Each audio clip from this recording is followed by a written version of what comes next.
Neuroners, kembali lagi bersama channel YouTube PP Perdosni dalam acara Tanya Dokter Neurologi. Bulan April ini sangat spesial karena setiap tanggal 11 April kita memperingati World Parkinson Day atau Hari Parkinson Sedunia. Kita sudah mengumpulkan pertanyaan dari Neuroners semuanya untuk sesi Tanya Dokter Neurologi kali ini. Sudah ada bersama saya narasumber yang sangat ahli di bidangnya, yaitu Dr. Naila Raisa, spesialis saraf konsultan, yang akan bersama-sama dengan kita membahas tentang Parkinson. Halo dokter, apa kabar? Baik, terima kasih dok. Oke, kita kenalan dulu ya sama Dr. Naila. Boleh perkenalkan diri dok? Iya, nama saya Dr. Naila Raisa, spesialis neurologi konsultan. Saya konsultan di bidang movement disorder. Sehari-hari bekerja di Fakultas Kedokteran Universitas Brawijaya Malang, RSU Dr. Saiful Anwar, Jawa Timur. Kami di sini sebagai perwakilan dari Pokja Movement Disorder PP Perdosni dan hadir dalam rangkaian peringatan Hari Parkinson Dunia 2024. Wah, jauh-jauh dari Malang nih dok ya. Iya. Kita mulai aja ya dok ya. Dokter, boleh nggak sih dijelaskan secara singkat dulu nih, apa sih penyakit Parkinson itu? Penyakit Parkinson adalah sebuah penyakit otak yang merupakan penyakit neurodegeneratif yang menyerang dari sebuah organ otak bernama substansia nigra. Nah, organ ini atau bagian dari otak ini menghasilkan dopamin. Dopamin itu digunakan untuk kita bisa berjalan atau beraktivitas dengan normal. Jadi, gejala dari penyakit Parkinson itu seringkali adalah gejala dari motorik atau untuk melakukan kegiatan sehari-hari. Nah, kalau penyakit Parkinson ini sebetulnya banyak sekali di seluruh dunia yang mengalami. Tidak hanya usia tua tapi juga usia muda, sehingga pada kesempatan kali ini kita perlu mengenal lebih banyak mengenai penyakit Parkinson. Oke dok, kita mulai nih dok ya. Ada pertanyaan-pertanyaan nih dok yang cukup unik dari akun @adinda_devia_melia dari Malang dok, dari tempat dokter. Iya. Mengapa petinju-petinju banyak yang mengalami Parkinson di masa tuanya? Itu tuh hanya kebetulan atau bagaimana sih dok penjelasannya? Iya, pertanyaan yang bagus sekali ya. Memang tokoh-tokoh di seluruh dunia banyak juga yang mengalami gejala Parkinson seperti ini.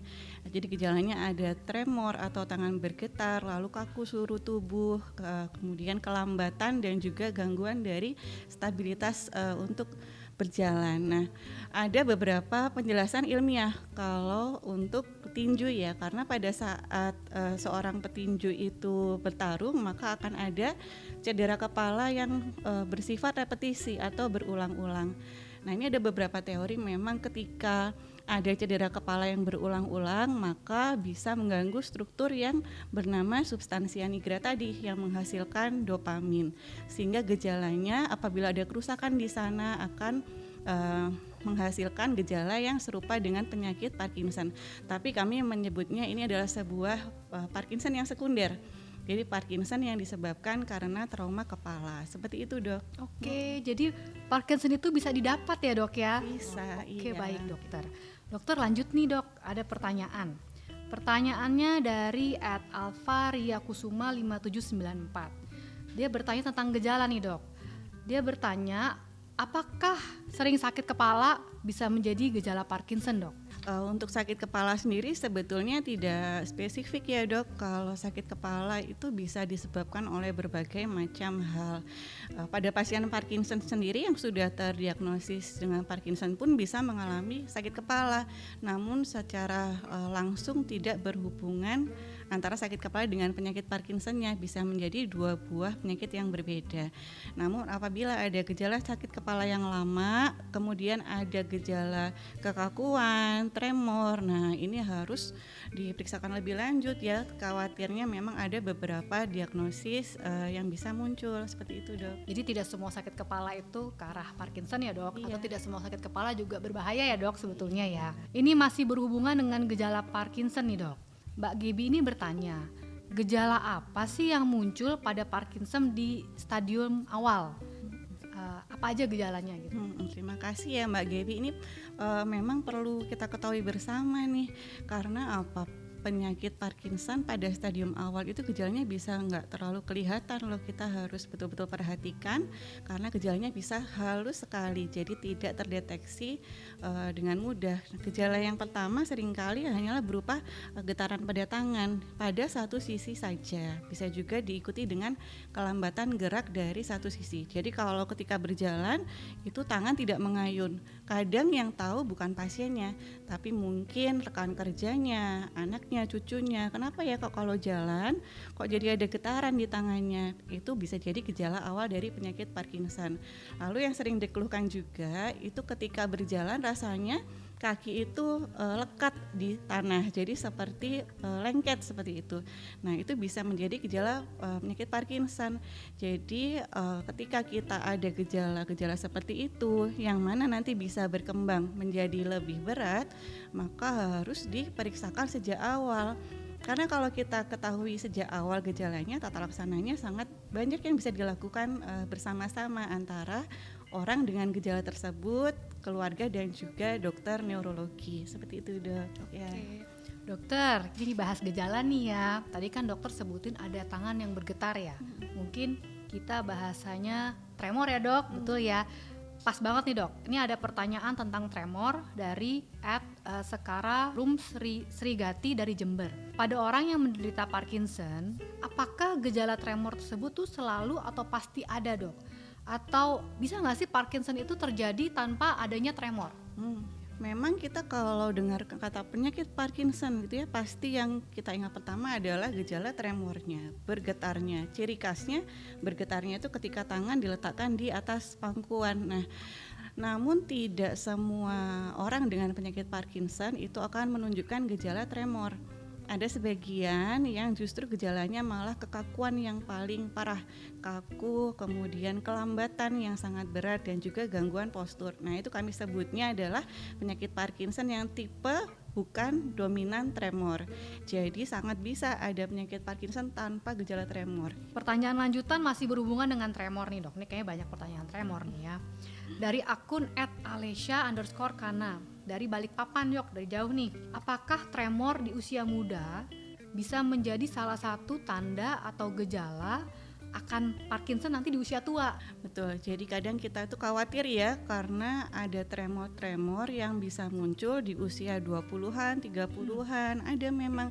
Ada beberapa jenis tremor yang kita kenal. Ada tremor yang sebetulnya wajar terjadi, misalnya kondisi hipoglikemia atau gangguan tiroid misalnya ya. Ada juga tremor-tremor yang sifatnya munculnya pada usia muda.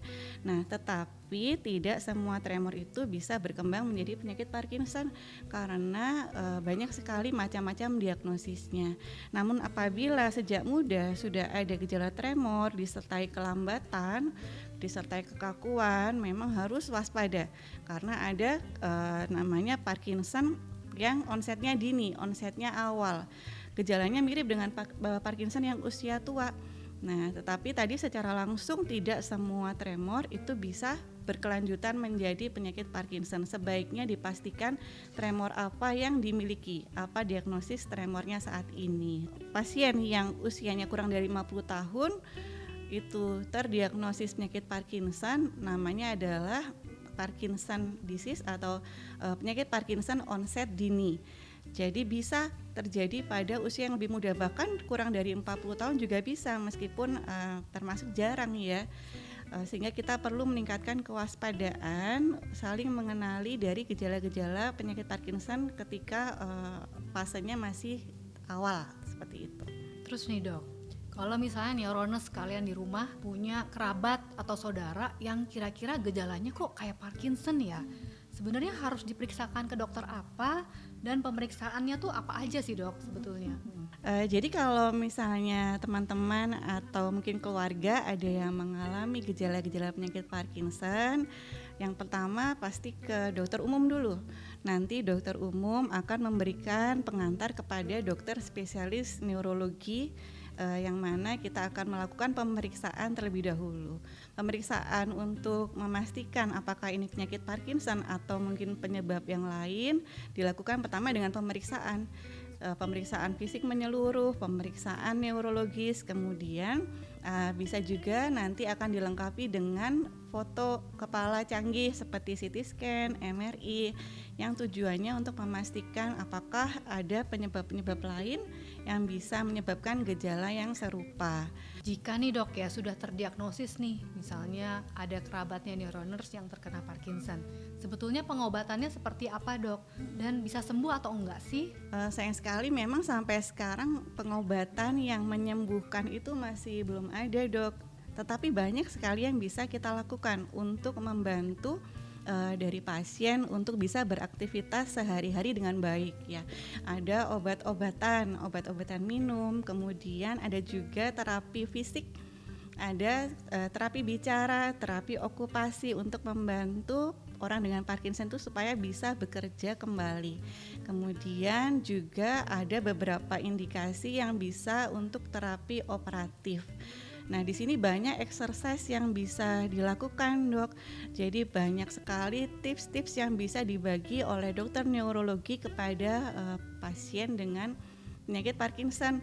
Karena pasien dengan penyakit Parkinson ini hidup cukup lama dengan penyakitnya, Dok. Kadang minum obat bosen, kemudian banyak permasalahan, misalnya jalannya macet, yang mungkin sulit untuk diperbaiki dengan obat. Nah, nanti dokter neurologi bisa memberikan banyak sekali tips bagaimana caranya kita mengatasi kalau jalannya macet, bagaimana cara makan kalau sudah mungkin kesulitan untuk makan.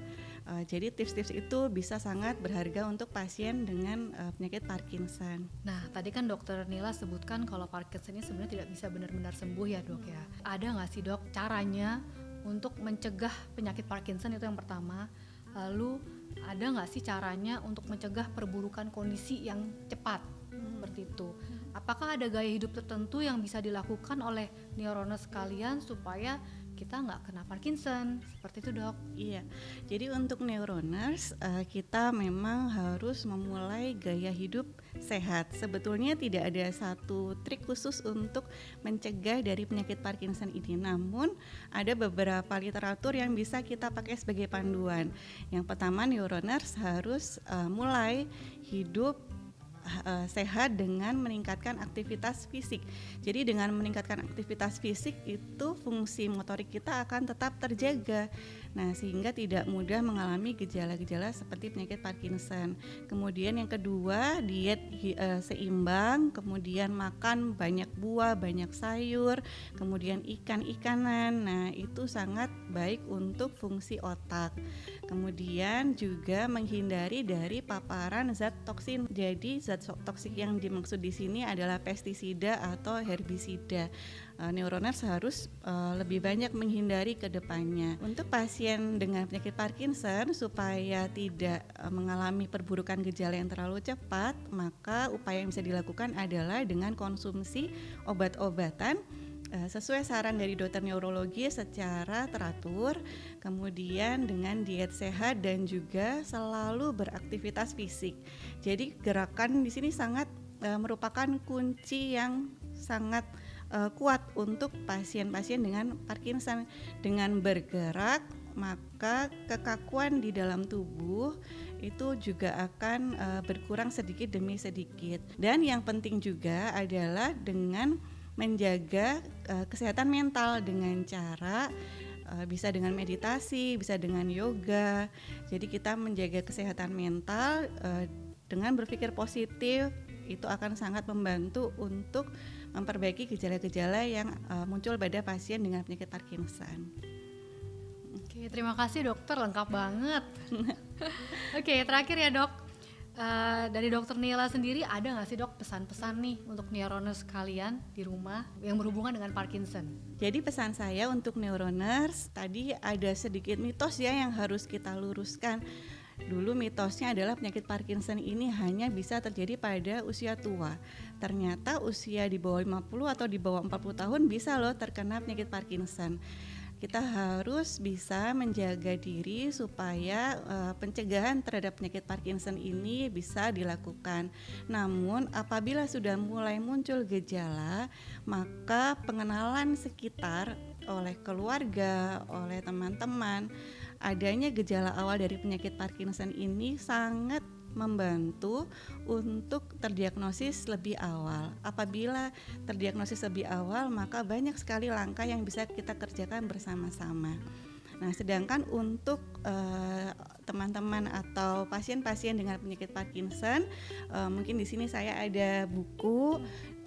Jadi di sini yang ingin saya sampaikan adalah pasien dengan penyakit Parkinson Anda tidak sendirian. Sehingga di sini tips untuk melakukan kegiatan sehari-hari itu memang harus kita sampaikan kepada Bapak dan Ibu bagaimana cara untuk berjalan supaya tidak macet, bagaimana cara untuk makan, minum supaya tidak tersedak, demi untuk membuat sebuah aktivitas yang bermakna dalam hidup sehingga kita tidak jatuh dalam keputusasaan dengan penyakit ini, karena penyakit ini memang bersifat kronis, namun masih banyak sekali yang bisa kita lakukan bersama-sama antara pasien Parkinson disease dengan dokter neurologi.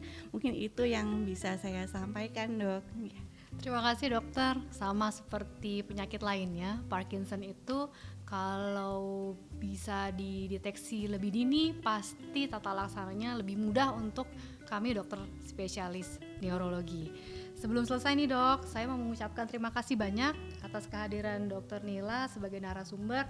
Informasinya sangat lengkap dan sangat bisa dimengerti. Semoga neuroners di rumah bisa terbantu dengan informasi dari dokter Nila. Lalu kami juga mengucapkan terima kasih kepada neuroners atas antusiasnya dan partisipasinya lewat pertanyaan-pertanyaan yang sudah dikumpulkan. Dan saya mau mengingatkan jangan lupa kepada neuroners untuk selalu menyimak informasi terpercaya dari PP Perdosni lewat media sosial, dan jangan lupa subscribe YouTube PP Perdosni ya. Salam sehat.